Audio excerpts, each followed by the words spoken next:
There is no big injury to the internal carotid. We know on table. This is immediate post-recovery. We are waiting for the person to recover and say hello to us and move all the limbs and do whatever the cranial nerve we want to assess. It's completely intact.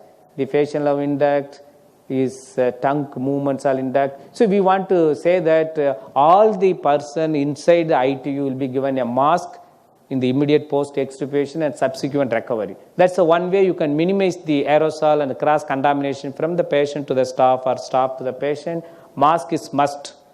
The mask is commonly we see everywhere in intensive care and other area. This is just to test that hypoglossal nerve and looks better. In that, we can't do a mask examination. So that's one.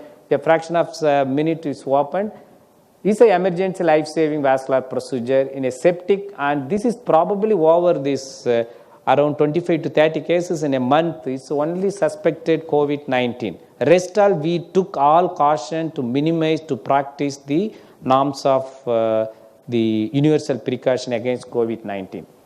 This is a complex nature of the surgical anatomy, and we had successful outcome with well-planned teamwork.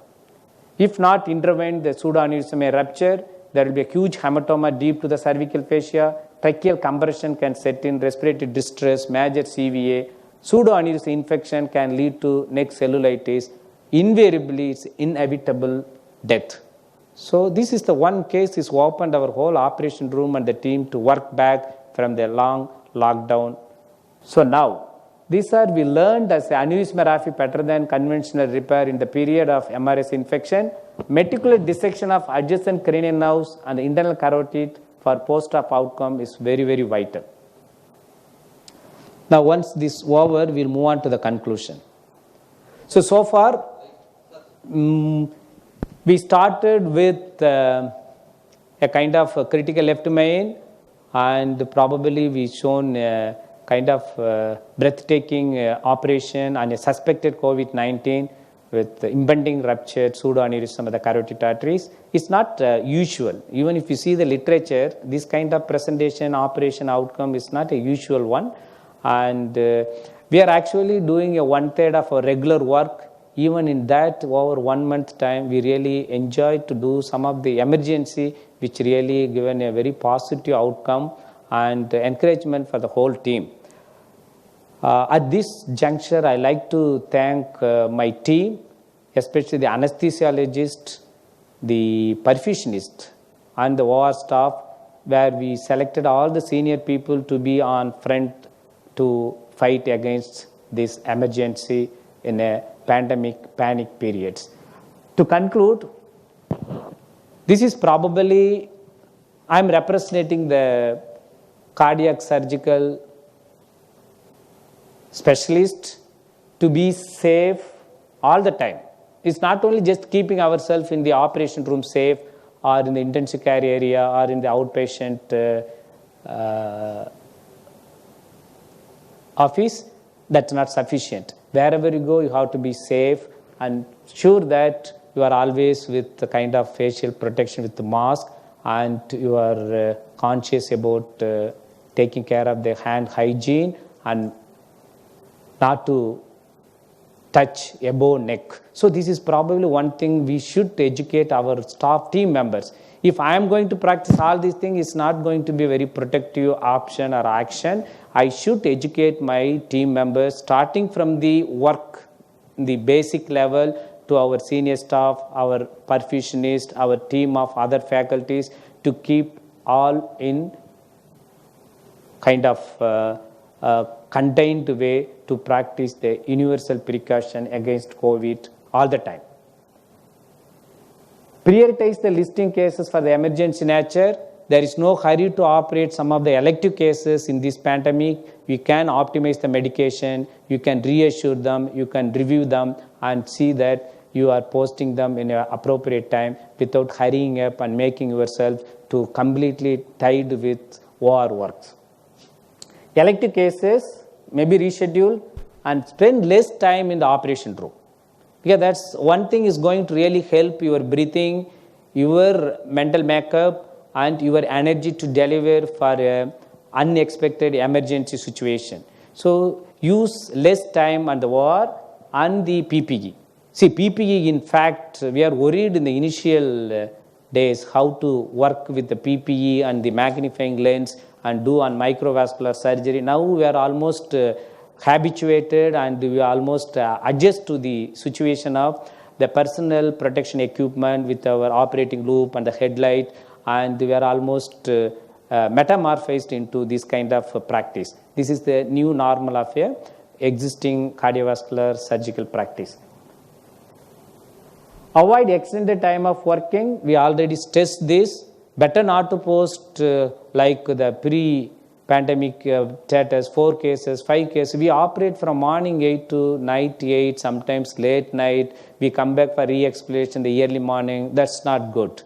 So we operate, we contain ourselves, we breathe well, and we relax, and that's going to save your energy, immunity, and the enthusiasm for the emergency cardiovascular procedure, rather than sticking on to the operation room, sticking on to the outpatient, sticking on to the ward rounds. Is not good in this pandemic. Yoga, if you are not learned or in the nature of doing it, probably you can try. That helps in minimizing your stress, and optimizing nutrition is very, very, very important. What they recommend, the vitamin C consumption, vitamin D consumption, all these things we should practice. It's not a simple advice. It's definitely going to help your immune boost up and your overall health feeling. Supplementing high protein, fiber, calorie diet with this kind of vitamins and trace elements, the chromium, zinc, selenium, all these things is going to supposed to improve your immunity against the viral infection. And take all safety measures wherever you go. It may be a shopping area, it may be a grocery store. We should keep the social distancing and hand hygiene and facial masking. See, one important issue, we cardiac surgeon used to operate, go with the same OR dress to the outpatient, dispose few cases, then come back to the OR, then go to the operation room to ITU, then to the ward, some of the emergency call in and around the hospital. That's all you should minimize, because any kind of extending your visit to all this area likely to contract the risk of infection. Especially institutional practice, we have a different department, different issues, starting from creating a AV fistula to inserting a chest tube, or to taking care of some of the preoperative post-cath patients. All these things you should streamline and divide your team to take care of each and every segment of the practice. Then you control from a remote or kind of encourage the telehealth. So what I want to say, as a cardiac surgeon, you operated a few decades, then you have a load of cases to come for valve review or some of the peripheral issues review. Though you won't encourage all the stable and the regular visit cases to your cabin, because they are going to bring more and more concern issue of COVID. Because not the same day is going to extend in July and August and September. We expect more flourishing cases, more issues once all this lockdown is going to open up, and we have the inter-district bus. All these things is going to add more and more cases, and you have to be careful in handling these outpatient.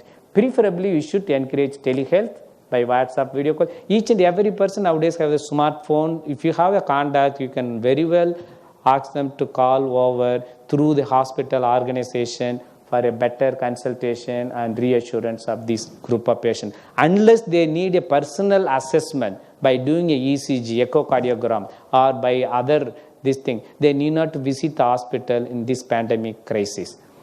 Avoid grand rounds. Usually we take a full group of people for rounds, roam around the infected disease ward to ICU and other distant wards. That's not good at this juncture to practice. Especially a surgeon who is going to enter the operation room, better to avoid going to the isolation, thoracic cases, critical care area. Everything should be controlled by distant assistant by means of clear-cut video call or trying to contact them. See, sometimes we see some of our patients come with some illness, they will be in a corona ward or isolation, they want to come for cardiac surgery. Don't visit that ward and encourage these people to get into that kind of practice. You can assess them by video call or kind of whatever the facilities there in your organization. Use it. Once they are prepared for surgery, they can be transferred to your side and you can take care of them. See, we are working in a OR is much more safer than going around looking at the cases in the outpatient. All this ward is not that kind of safe thing to do. Next, please. This is a very strong recommendation, and usually we won't do. Accidentally, if it's going to happen, it's not good for the whole team. As already I strongly mentioned, this is not the person you, it's the team. To conduct a cardiovascular surgical operation, the team minimum any given setup is a 50 and above people. It's a big joint family.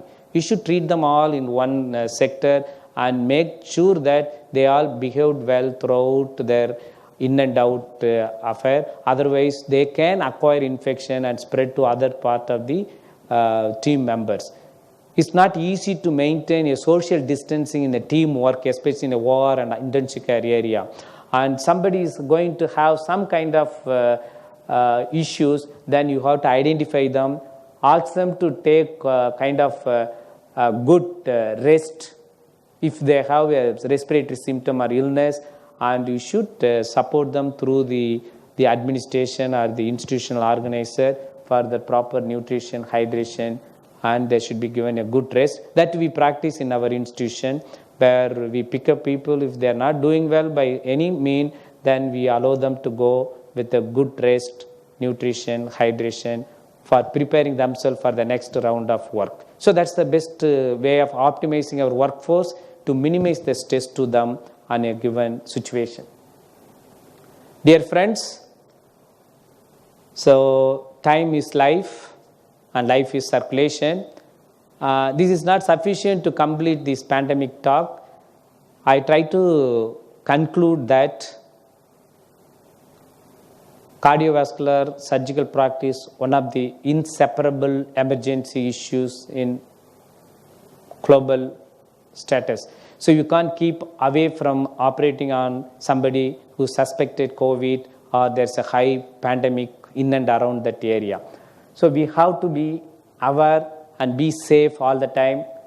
Practice safe norms.